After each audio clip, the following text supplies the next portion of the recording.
நாளு கிழமைய கொண்டாடி அனுப்புறோம், வார கடைசிய பாபான்னு அழைக்கிறோம். காந்தி ஜெயந்தி வந்தாலே தவிக்கிறோம். இது இல்லாட்டி வாழ்க்கைய போரு போடு.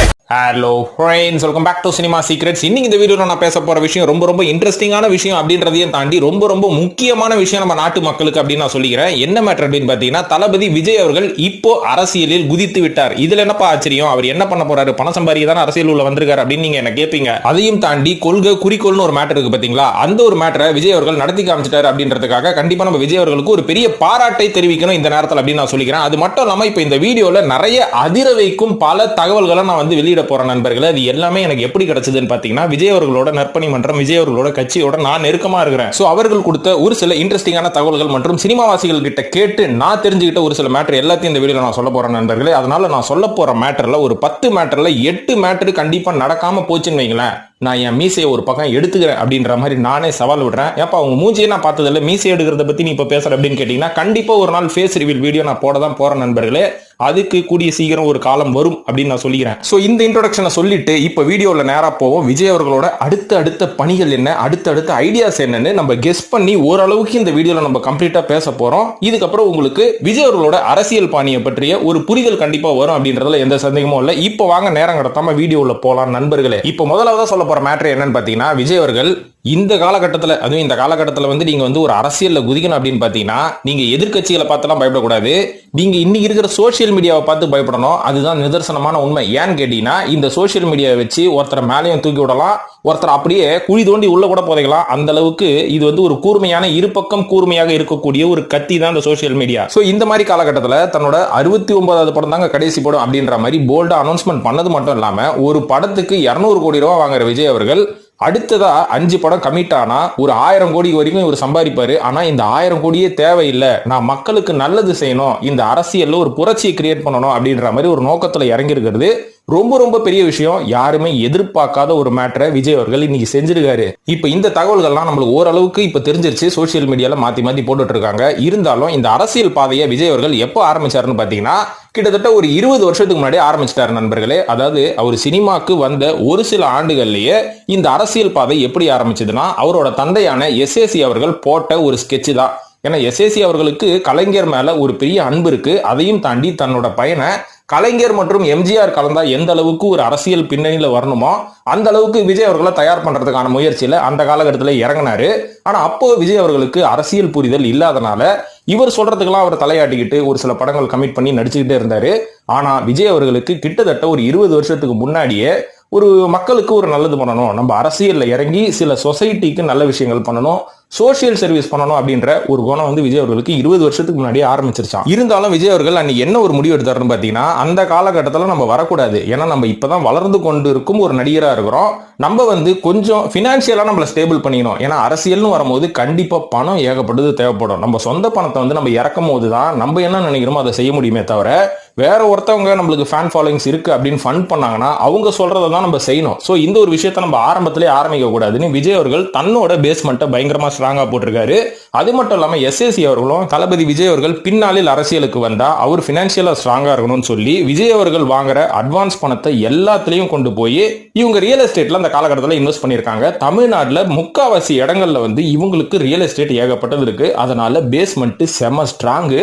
ஸோ பணத்துக்கு தட்டுப்பாடு எதுவுமே கிடையாது. இதையும் தாண்டி வெளிநாட்டு இன்வெஸ்ட்மெண்ட்ஸ் ஏகப்பட்டது இருக்கு. இது எல்லாமே நம்ம பிளாக் மணியா ஒயிட் மணியான்னு சொல்றதை விட விஜய் அவர்கள் நடித்த படங்களிலிருந்து வாங்கிய அட்வான்ஸ் மற்றும் சம்பளத்தில் இருந்து சேர்க்கப்பட்ட சொத்துக்கள். இப்போ ஒரு சில பேர் குற்றச்சாட்டு வைக்கிறாங்க, விஜய் அவர்கள் அவரோட சொத்துக்களை வந்து பாதுகாக்கிறதுக்கு தான் வந்து அவர் இந்த மாதிரியான பெல்ட்டி எல்லாம் அடிக்கிறாருன்னு. சொத்துக்களை பாதுகாக்கணும்னா அந்தந்த அதிகாரிகளுக்கு நீங்க பணத்தை கொடுத்தாலே போதும், உங்க சொத்துக்களை நீங்க வந்து நீண்ட வருடம் பாதுகாக்கலாம். இதுதான் வந்து இன்னைக்கு இருக்கிற ஒரு அரசியல்ன்றதோட ஒரு கவர்மெண்ட் நடத்துற ஒரு தந்திரம் அப்படின்ற மாதிரி சொல்லப்படுது. சோ அதனால இந்த ஒரு விஷயத்தை வச்சு நம்ம அட்டாக் பண்ணக்கூடாது. ஆனா இவர் வந்து தெளிவாக ஒரு அரசியல்ல எப்ப இறங்க ஆரம்பிச்சாரு அப்படின்னு பாத்தீங்கன்னா, கிட்டத்தட்ட ஒரு 2009வது வருஷம் நம்ம சொல்லலாம். ஏன்னா அந்த காலகட்டத்தில் ராகுல் காந்தி ஒரு மீட் பண்ணப்போ இவர் காங்கிரஸ்ல இணைய போறாரு அப்படின்ற மாதிரி ஒரு தகவல் வந்தது. அதுக்கப்புறம் அண்ணா ஹசாரே அவர்களோட போராட்டத்தில் வந்து கலந்துகிட்டாரு, ஜல்லிக்கட்டு போராட்டத்தில் கலந்துகிட்டாரு. இதையும் தாண்டி 2017 மோடி அவர்களை சந்திச்சது, நீட் தேர்வுல மரணம் அடைஞ்ச அனிதா அவர்களோட குடும்பத்துல நேர்ல பார்த்து ஆதரவு சொல்றது, அது மட்டும் இல்லாம அவரோட நற்பணி மன்றத்துல இருந்து அவர்களோட ரசிகர்களை வச்சு ஏகப்பட்ட அரசியல் சார்ந்த நற்பணிகளை வந்து விஜய் அவர்கள் தொடர்ந்து பல வருடங்களா ஒரு 10 ஆண்டுக்கும் மேல வந்து அவர் செஞ்சுட்டு இருந்தது பல பேர் வந்து கவனிக்கவே இல்லை. இருந்தாலும் என்ன ஒரு ஆச்சரியமான விஷயம் தெரியுமா, இன்னி இருக்கிற கரண்ட் கவர்மெண்ட் பாஸ்ட் கவர்மெண்ட் அதை கவனிக்கவே இல்லை. ஏன்னா சைலண்டா ஸ்லீப்பர் செல் மாதிரி அவரோட படத்துல சொல்லுவார்ல ஸ்லீப்பர் செல், அந்த ஸ்லீப்பர் செல் மாதிரி விஜய் அவர்கள் கொஞ்சம் கொஞ்சமா விதை போட்டு ஒரு விஷயத்த பண்ணிட்டு இருந்தாரு. ஆனா இதையும் தாண்டி இவர் யார் கூட எல்லாம் கூட்டணி வைக்க போறாரு அப்படின்ற ஒரு சின்ன தகவல் நம்மளுக்கு வெளியாயிருது. அது என்னன்னு பாத்தீங்கன்னா, ஒரு முஸ்லீம் அமைப்பினரோடு இவர் கூட்டணி வைத்து கொண்டார், அதாவது அந்த கூட்டணி வந்து நடந்துருச்சு அப்படின்ற மாதிரி சொல்றாங்க. பல வெளிநாடுகளில் இருந்து பல பேர் விஜய் அவர்களோட கட்சியில இணைவதற்காக ரெடியா இருக்கிறாங்க, எல்லாருமே வந்து ஆர்வம் காட்டுறாங்க அப்படின்ற ஒரு தகவலும் வந்திருக்கு. இது மட்டும் இல்லாம கூடிய சீக்கிரம் மார்க் மை வேர்ட்ஸ் நண்பர்களே, கேப்டன் விஜயகாந்த் அவர்களின் தேமுதிக கட்சியோட விஜய் அவர்கள் 2026 வருஷம் கூட்டணி போடுவார் அப்படின்றதுல எந்த சந்தேகமும் இல்ல. ஏன்னா இவங்க 2 பேரும் சேர்ந்து தான் போட்டி போடுவாங்க. ஏன்னா விஜய் அவர்களுக்கு யார் இன்ஸ்பிரேஷன் பாத்தீங்கன்னா, கேப்டன் விஜயகாந்த் அவர்கள் தான் அவரோட அரசியல் மற்றும் சினிமா துறையில ஒரு பெரிய இன்ஸ்பிரேஷனா இருந்திருக்காரு. இது மட்டும் இல்லாம ஒரு 3 வருஷத்துக்கு முன்னாடி ஒரு பெரிய தகவல் ஒன்று வெளியாச்சு நண்பர்களே. என்னன்னா, விஜய் அவர்கள் ரகசியமாக பிரசாந்த் கிஷோர் அப்படின்ற ஒருத்தரை போய் சந்திச்சார் அப்படின்ற மாதிரி சொன்னாங்க. பிரசாந்த் கிஷோர் யார் அப்படின்னு தெரியாதவங்களுக்கு நான் சொல்றேன். அதாவது பிரசாந்த் கிஷோர் யார் அப்படின்னு பாத்தீங்கன்னா, இன்னைக்கு நம்ம அரசியல் தலைவர்களாக பார்க்கக்கூடிய ஆந்திராவை சேர்ந்த ஜெகன்மோகன் ரெட்டி, அப்புறம் நம்ம முதலமைச்சர் ஸ்டாலின் அவர்கள் மற்றும் பிரைம் மினிஸ்டர் மோடி, அதுக்கப்புறம் மம்தா பானர்ஜி, இவங்க எல்லாரோட அரசியல் வாழ்க்கைக்கு அவங்க ஜெயிச்சதுக்கு ஒரு மாஸ்டர் மைண்டா வேலை பார்த்தவர் பிரசாந்த் கிஷோர் அவர்கள் தான். ஸோ இவரோட ஒரு பேச்சுவார்த்தை நடந்திருக்கு ஒரு 3 வருஷத்துக்கு முன்னாடி அப்படின்ற ஒரு தகவலும் வெளியாயிருக்கு. ஆனா இந்த விஜய் தரப்புல இருந்து மறுத்தாலுமே கூட இப்படி ஒரு விஷயம் நடந்திருக்கிறதுக்கான வாய்ப்புகள் நிறையவே இருக்கு அப்படின்றது தான் நிதர்சனமான உண்மை. ஸோ இப்படி ஒரு மீட் வந்து நடந்திருந்ததுன்னா விஜய் அவர்கள் இந்த 2026 தேர்தலில் பல இடங்கள்ல வந்து வெற்றி பெறறதுக்கான வாய்ப்புகள் நிறையவே இருக்கு அப்படின்னு நம்ம சொல்லிக்கலாம். ஓகேங்க, அவரோட கட்சி அவரோட தேர்தல் மேனிஃபெஸ்டோல அறிக்கையில என்னென்னலாம் அவர் குறிப்பிட்டிருக்காருன்னா, அதுதாங்க பயங்கர அற்புதமான ஒரு விஷயம். இது வரைக்கும் எந்த கட்சியினரும் இந்த அளவுக்கு வெளிப்படையா எதையும் சொன்னது கிடையாது. அதை படிக்கும்போது எனக்கே ரொம்ப ஆச்சரியமா இருந்தது. என்னன்னு பாத்தீங்கன்னா, இன்னைக்கு நம்ம தமிழ்நாட்டை பொறுத்த வரைக்கும் அரசியல் எப்படி நடக்குது, எங்க நம்ம இந்தியாவே எடுத்துப்போமே, இந்தியாவை பொறுத்த வரைக்கும் சாதி மதம் மொழி இந்த 3 வச்சுதான் அரசியல் பண்ணிட்டு இருக்காங்க. இந்தியா சுதந்திரம் அடைஞ்ச காலத்துல இருந்து ஏன் அப்படி போனோம், காமராஜருக்கு அடுத்தபடியாவே நடக்கிற எல்லாமே பாத்தீங்கன்னா இந்த ஒரு 3 விஷயத்தை வச்சுதான் மக்களோட எமோஷன்ஸோட விளையாடி அவங்க தனிப்பட்ட அந்தந்த மதத்தை சேர்ந்தவங்க அந்தந்த மொழியை சேர்ந்தவங்கன்னு பெனிஃபிட் அடைஞ்சுக்கிறாங்களே தவிர இது எல்லாத்தையும் தாண்டி இருக்கக்கூடிய பொதுமக்களுக்கு எந்த பெனிஃபிட்டுமே கிடையாது. இப்ப நான் சொன்ன மதம் மொழி இனம் இந்த 3 குரூப்புக்கு ஆதரவு கொடுக்குற எல்லாருமே பாத்தீங்கன்னா இந்தியாவின் ஜனத்தொகையில் பர்சன்டேஜ் ரொம்ப ரொம்ப கம்மி, கிட்டத்தட்ட ஒரு 10-20% வச்சுக்கோங்க. மீதி இருக்கிற 80% மக்களும் அவங்களுக்கு அன்றாட தேவைகளுக்காகவும் அவங்களோட அன்றாட வாழ்க்கையை நடத்துறதுக்காகவும் அவங்க என்னென்ன தேவைகளோ அதை வந்து சரி கட்டிக்கிறதுக்கு தான் அவங்க நாளுக்கு நாள் ஓடிக்கிட்டே இருக்கிறாங்களே தவிர இந்த ஒரு 3 விஷயத்தினால அவங்களுக்கு எந்த பெனிஃபிட்டும் கிடைக்க போறது கிடையாது. அதுல ஆதாயம் தேடிக்கிறது ஒரு சில குரூப்ஸ் மற்றும் அரசியல் கட்சியை சார்ந்தவர்கள் மற்றும் அரசாங்க ஊழியர்கள் நம்ம சொல்லிடலாம். சோ இந்த 3த்துக்கும் ஆப்பு வைக்கும் விதமாக விஜய் அவர்கள் என்ன வந்து அவரோட அரசியல் அறிக்கையில குறிப்பிட்டிருக்காருன்னு பாத்தீங்கன்னா, ஜாதி மதம் மொழி இந்த 3 வச்சு பண்ற அரசியல் நான் வந்துட்டா நடக்கவே நடக்காது. என்னோட நோக்கம் எல்லாமே பொதுமக்களுக்கு என்ன தேவை அப்படின்றத நான் வந்து செய்ய ஆரம்பிச்சிருவேன் அப்படின்ற மாதிரி சொல்லியிருக்காரு. இதை வந்து அவர் ரொம்ப தெளிவா சொல்லியிருக்காரு. நான் உங்களுக்கு புரியுற மாதிரி ரொம்ப சிம்பிளா சொல்லிட்டேன். சோ இதுல இருந்து என்ன தெரியுதுன்னா, ஜாதி மதம் மொழி இந்த 3 வச்சு அரசியல் பண்ற எந்த ஒரு கட்சியோடையும் விஜய் அவர்கள் 2026 வருஷம் நடக்க போற எலெக்ஷன்ல கூட்டணி வச்சுக்க மாட்டாரு அப்படின்றது ரொம்ப ரொம்ப கிளியரா தெரிஞ்சு போச்சு. இது மட்டும் இல்லாம நம்ம தமிழ்நாட்டில் எம்ஜிஆர் அவர்களுக்கு அடுத்தபடியாக ரஜினி ஆகட்டும் கமல் ஆகட்டும், ஏன் எம்ஜிஆர் கூட இருக்கட்டும்ங்க, இவங்க எல்லாருமே அரசியல்வாதியா இருக்கும் போதே படங்கள் கமிட் ஆகி நடிச்சிட்டு இருந்தாங்க. இதுல எம்ஜிஆர் அவர்கள் ஓகே என்னதான் பண்ணாலும் அவரோட பாணியை அவர் கரெக்டா கடைபிடித்து மக்களுக்கு சில நல்லதுகளை செஞ்சுட்டு இருந்தாரு. ரஜினி அவர்கள் அரசியலுக்கு வரன்னு 25 வருஷம் எல்லாரையும் ஏமாத்தி கடைசியில வர முடியாது அப்படின்ற மாதிரி சொல்லிட்டாரு. கமல் அவர்கள் சரி இந்த தேர்தலை நம்ம சந்திப்போம் அப்படின்ற மாதிரி ஓரளவுக்கு சந்திச்சுட்டு அதுக்கப்புறம் அதுல தோல்வி அடைஞ்ச உடனே மறுபடியும் வந்து இறங்கி வேலை செய்யாம சினிமால நடிக்கிறதும் பிக் பாஸ்ல கலந்துக்கிறதும் அப்படின்ற மாதிரி போயிட்டாரு. ஆனா விஜய் அவர்கள் தான் ரொம்பவே போல்டாக 69வது படத்துக்கு அப்புறம் நான் படம் நடிக்க மாட்டேன், முழுக்க நான் அரசியல்ல இறங்கி மக்களுக்கு நல்லது பண்ண போறேன் அப்படின்ற மாதிரி ரொம்ப போல்டான ஒரு ஸ்டேட்மெண்ட்டை இன்னைக்கு இருக்கிற காலகட்டத்தில் அவர் தெரிவிச்சது வந்து ரொம்ப ரொம்ப பெரிய விஷயம். இது மட்டும் இல்லாம இவர் யாரோட கூட்டணி போட போறாரு அப்படின்னு நம்ம ஒரு கெஸிங் ஒன்று பண்ணுவோம். கெஸிங்னே வச்சுக்கோங்க, நான் ஏன் அதை கன்ஃபார்மா சொல்லணும், ஏற்கனவே சொல்லிட்டேன். தேமுதிக அப்படின்ற ஒரு கட்சியோட இவர் கூட்டணி வைக்கிறதுக்கான வாய்ப்புகள் நிறைய இருக்கு. இதையும் தாண்டி ஒரு முஸ்லீம் அமைப்பினர் ஒரு பெரிய கூட்டணியோட இவர் கூட ஜாயின் பண்ண போறாங்க அப்படின்ற மாதிரியும் ஒரு விஷயம் கேள்விப்பட்டோம். இது மட்டும் இல்லாம மாரிதாஸ் அப்படின்ற ஒரு யூடியூபரை நீங்க பார்த்திருப்பீங்க. அவர் வந்து பிஜேபிக்கு ஆதரவாக ஏகப்பட்ட குரல்களை கொடுத்துக்கிட்டே இருந்தாலும் அவர் ஒரு பிஜேபி காரர் வந்து அபிஷியலி கிடையாது அப்படின்றதுதான் நிதர்சனமான உண்மை. யோ என்னையா சொல்ற, ஒரே குழப்பமாகுதியா நீ சொல்றதெல்லாம், நம்புற மாதிரியே இல்லை அப்படின்னு கேட்டீங்கன்னா அதுக்கு பின்னாடி ஒரு காரணம் இருக்கு, அதை சொல்றேன். அதாவது மாரிதாஸ் அவர்களோட பதிவுகளை நீங்க பார்க்கும்போது நல்லாவே தெரியும், அவர் வந்து பிஜேபிக்கு சொம்படிக்கிறார் அப்படின்ற மாதிரி. ஆனா இருந்தாலும் அபிஷியலி ஒரு பிஜேபி பிரமுகராகவும் இல்லை. அது மட்டும் இல்லாம பிஜேபியில ஒரு பொறுப்புலையும் இல்லை. அதுக்கு முக்கியமான காரணமே என்ன அப்படின்னு பாத்தீங்கன்னா, தமிழ்நாட்டில் இருக்கக்கூடிய பிஜேபி அமைப்பினரோடு அவருக்கு இருக்கக்கூடிய ஒரு ரிலேஷன்ஷிப் தான். ஏன்னா இங்க வந்து பிஜேபியின் தலைவர் யார் அப்படின்றது தமிழ்நாட்டில் நம்மளுக்கு எல்லாருக்குமே நல்லாவே தெரியும். அதையும் தாண்டி அந்த தலைவர் மாரிதாஸ் அவர்களை கட்சி உள்ள விடுறதுக்கு என்னென்ன பண்ணணுமோ, கட்சி உள்ள விடாததுக்கு என்னென்ன பண்ணணுமோ அதெல்லாம் பண்ணிட்டு இருக்காரு. அதனால உள்கட்சி பூசல் ஏற்கனவே தமிழகத்தில் இருக்கிற பிஜேபிக்குள்ள நடந்துட்டு இருக்கிறனால மாரிதாஸ் அவர்கள் பிஜேபியில் ஜாயின் பண்ணுவாரா என்ன அப்படின்னு நம்மளுக்கு தெரியல. ஆனா விஜய் அவர்களோட ஒரு கூட்டணி வைப்பார் அப்படின்ற மாதிரி பெரிதும் எதிர்பார்க்கப்படுது. ஏன்னா இன்னைக்கு விஜய் அவர்களுக்கு ரொம்ப ரொம்ப ஆதரவா அவர் யூடியூப்ல பேசிட்டு இருக்காரு. அது ஒரு நல்ல விஷயமா கூட நாம் எடுத்துக்கொள்ளலாம் நண்பர்களே.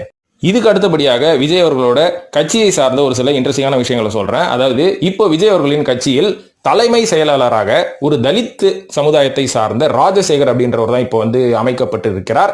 இது மட்டும் இல்லாம இஸ்லாமிய சமூகத்தை சார்ந்த தஹீரா அப்படின்றவங்க தான் வந்து இப்போ கொள்கை பரப்பு செயலாளராக இந்த பதவியில் வந்து உட்கார வச்சிருக்கிறாங்க. ஸோ இந்த மாதிரி எல்லாரையும் கரெக்டா எந்தெந்த இடத்துல இருந்து எடுத்துட்டு வந்து எங்க வைக்கணும் அப்படின்றதுல விஜய் அவர்கள் ரொம்ப ரொம்ப தெளிவா இருக்கிறாரு. இது மட்டும் இல்லாம இப்போ சினிமா துறையில விஜய் அவர்களுக்கு பயங்கர எதிர்ப்புங்க. ஓப்பனா சொல்றேன் பாருங்களேன், கேப்டன் அவர்களோட மறைவு வந்து நம்ம எல்லாருமே பார்த்தோம், லைவ் டெலிகாஸ்டே போச்சு. அதுல ஏகப்பட்ட நடிகர் சங்கத்தை சேர்ந்த நடிகர்களே வரல அப்படின்றதுதான் ஒரு வருத்தம். இருந்தாலும் இவங்களை கேட்டா என்ன சொன்னாங்க, நாங்க ஃபாரின்ல ஷூட்ல இருக்கிறோம், அதுக்கப்புறம் நியூ இயர் கொண்டாடுறோம், ஹாப்பி நியூ இயர் கொண்டாடுறோம் அப்படின்ற மாதிரி நிறைய காரணத்தை சொல்லிட்டு இருந்தாங்க. ஆனா இதுக்கு முக்கியமான காரணமே என்னன்னு பாத்தீங்கன்னா ஒரு அரசியல் பின்னணின்றாங்க. ஏன்னா இன்னி இருக்கிற கரண்ட் கவர்மெண்ட்டை பகச்சிக்கிறதுக்கு நாங்க விரும்பல அப்படின்றதுனாலதான் கேப்டன் அவர்களோட மறைவுக்கு வரல. ஏன்னா கேப்டன் அவர்களோட மறைவு ஒரு நடிகரையும் தாண்டி ஒரு கட்சி தலைவராக தான் போற்றப்பட்டார் அவர் கடைசி காலத்துல. அதனால ஒரு கட்சி தலைவரோட மரணத்துக்கு இறுதி சடங்கு செய்யறதுக்கு நீங்க நடிகர் சங்கத்துல இருந்து போவீங்களா அப்படின்ற மாதிரி ஒரு கேள்வி வந்துடக்கூடாது அப்படின்றதுனாலதான் நிறைய நடிகர்கள் வரல. ஏன்னா ஒரு உதாரணத்துக்கு சொல்றேன், பாரதி ராஜா அவர்களே எனக்கு உடல்நிலை சரியில்லை அதனாலதான் நான் வரல அப்படின்ற மாதிரி தவிர்த்தார். ஆனா பாரதி ராஜா இளையராஜா அவர்களின் மகளான பவதாரணி அவர்களோட மறைவுக்கு போய் குமுறி குமுறி எழுதார். அந்த வருத்தம் நம்மளுக்கும் இருக்கு. பவதாரணி அவர்கள் ஒரு நல்ல சிங்கர், இந்த காலகட்டத்தில் நம்மளை விட்டு போயிட்டாங்க. இருந்தாலும் இந்த மரணத்துக்கு போக முடிஞ்சவரு அதுக்கு ஏன் போல அப்படின்ற ஒரு கேள்வியும் வருது. கேட்டா ஹெல்த் இஷ்யூ அப்படின்றாங்க. ஹெல்த் இஷ்யூ எல்லாம் கிடையாது, ஒரு அரசியல் பின்னணி இதுக்கு பின்னாடி இருக்கு அப்படின்ற மாதிரி சொல்லப்படுது. ஆனா விஜய் அவர்கள் போல்டாக எல்லாத்தையும் எதிர்த்துக்கிட்டு போனனாலதான் செருப்பாலே அடி வாங்கினாரு. சோ இப்போ நம்ம சைட்ல இருந்து நம்ம விஜய் அவர்கள் வந்து பண்ற அரசியல் வந்து கரெக்ட் அப்படின்ற மாதிரி நம்ம எதனால சொல்றோம் அப்படின்னு பாத்தீங்கன்னா, நீங்க விஜய்க்கு வந்து ஆதரவா நீங்க முட்டு கொடுக்குறீங்களா அப்படின்ற பேச்சையெல்லாம் தாண்டி ஒரு நல்ல கருத்து ஒன்று சொல்றேன் நண்பர்களே. அதுதான் நான் விஜய் கிட்ட வந்து நல்லா அப்சர்வ் பண்ணது. ஏன்னா இன்னைக்கு ஒரு அரசியல் தலைவன் அப்படின்றவர் யார் தெரியுமா? ஒரு ஸ்கூல்ல வேலை பார்க்குற ஒரு வாத்தியார் மாதிரி. ஒரு குருநாதரோட வேலையை என்னன்னு பாத்தீங்கன்னா, உங்களுக்கு ஆஇக்கு ஆனா ஆவனா ஏபிசிடி கத்துக் கொடுக்கறது மட்டும்தான். இதை கத்துக்கிட்டு நீங்களே வந்து அந்தந்த மொழியை சார்ந்த சில புக்குகளை நீங்க படிச்சுக்கணும், மொழியை கத்துக்கணும். அதுக்கப்புறம் அதெல்லாம் படிச்சு நீங்க முன்னேறன்றது உங்களோட வேலை. சோ அடித்தளத்தை மட்டும்தான் ஒரு தலைவன் உங்களுக்கு போட்டு கொடுப்பானே தவிர உங்களுக்கு சோறு போடுறது, மிக்சி கிரைண்டர் கொடுக்கறது, வீட்டுல நீங்க பாக்குறதுக்கு டிவி வாங்கி கொடுக்கறது, இதெல்லாம் பண்றது ஒரு அரசியல் தலைவரோட வேலையே கிடையாது. ஒரு அரசியல் தலைவரோட வேலையை நாட்டு மக்களோட அடிப்படைய அடித்தளத்தை ஸ்ட்ராங் ஆக்குறது தான் ஒரு தலைவரோட வேலை. இதை வந்து காமராஜர் அவர்கள் மிக மிக சிறப்பா செஞ்சாரு. எப்படி தெரியுங்களா செஞ்சாரு? அவரு மக்களுக்கு என்னென்ன தேவையோ அதெல்லாம் செஞ்சுக்கிட்டு சைலண்டா ஒரு வேலையை பார்த்தாரு. என்ன தெரியுமா? எல்லாரும் படிக்கணும்டா, தயவு செய்து படிங்கடா, படிப்புக்கு என்னென்ன தேவையோ அது எல்லாத்தையும் என் கவர்மெண்ட்ல நான் செஞ்சு கொடுக்குறேன்னு அன்னைக்கு இருக்கிற கரண்ட் கவர்மெண்ட்டை எதிர்த்துக்கிட்டு தான் செஞ்சாரு காமராஜர். ஏன்னா இன்னைக்கு அரசியல் எப்படி நடக்குது தெரியுங்களா? உங்களை படிக்க வச்சு நீங்க எல்லாத்தையும் கத்துக்கிட்டீங்கன்னா நீங்க இந்த மாதிரி ஊழல்வாதிகளை தேர்ந்தெடுக்கவே மாட்டீங்க. ஸோ படிப்பு வந்து உங்களுக்கு கொடுத்துட்டா நீங்க வந்து கரெக்டா நடந்துப்பீங்க. யார் யார் வந்து நம்மளை ஆட்சி செய்யணுன்ற ஒரு புரிதல் உங்களுக்கு வந்துடும். படிப்பே கொடுக்கலன்னு வைங்களேன், சோறு போடுறவன கடவுள்னு வைங்க, மிக்சி கிரைண்டர் கொடுக்குறவங்களாம் தலைவர்னு வைங்க, அப்புறம் உங்களுக்கு 2000 ரூபாய் கொடுக்குறவன ஐயோ தலைவரே அப்படின்ற மாதிரி கோஷம் போடுவீங்க. கோடி பிரியாணி இந்த மாதிரி லிஸ்ட்டை நம்ம அடிக்கிட்டே போகலாம். ஸோ இப்படிதான் உங்களை வச்சு இவங்க கோடியா சம்பாதிப்பாங்க. அதுக்கு ஒரு சின்ன உதாரணம் சொல்லிக்கிறேன். என்னோட நண்பர் ஒருத்தர் சென்னை அவுட்டர்ல ஒரு 600 சதுரடி ஒரு இடம் வச்சிருந்தாருங்க. அதுக்கு வந்து அந்த சதுரடி இடத்துல ஒரு 2 அடுக்கு வீடு ஒன்று கட்டினாரு. ஒரு 30 லட்சம் ரூபாய் லோனை போட்டு கட்டினாரு. இன்னைக்கு அதுல இருந்து வாடகை மட்டும் எவ்வளவு தெரியுமா வருது? 30,000 ரூபாய் வருது. ஸோ தமிழ்நாட்டில் 600 சதுரடி வச்சிருந்தா 30,000 ரூபாய் ரெண்டு நீங்க சம்பாதிக்கலாம் வீடை கட்டி விட்டு. அப்போ தமிழ்நாடு மொத்த பரப்பளவு என்ன தெரியுமா? 1,30,000 கிலோமீட்டரா. இவ்வளோ பெரிய தமிழ்நாட 2000 ரூபாய் வாங்கிட்டு விற்கிறீங்களே, மனசாட்சி தான் உங்களுக்கு? இப்போ யார் மேல தப்பு? அரசியல் கட்சிகள் மேல தப்பா இல்ல நாட்டு மக்கள் மேல தப்பா? நாட்டு மக்கள் மேலதான் தப்பு. ஏன்னா காமராஜர் மாதிரி எஜுகேஷன் கொடுத்தவரை தோக்கடிச்சுக்கிட்டு மிக்சிக்கு கிரைண்டருக்கு ஒரு வேளை சாப்பாடுக்கு பிரியாணிக்கு கோட்டரு கோழி பிரியாணிக்கு வேற என்னங்க 2000 ரூபாய்க்கு 5000 ரூபாய்க்கு எவ்வளவுக்கு வேணாலும் நீங்க உங்களை வித்துடுறீங்க.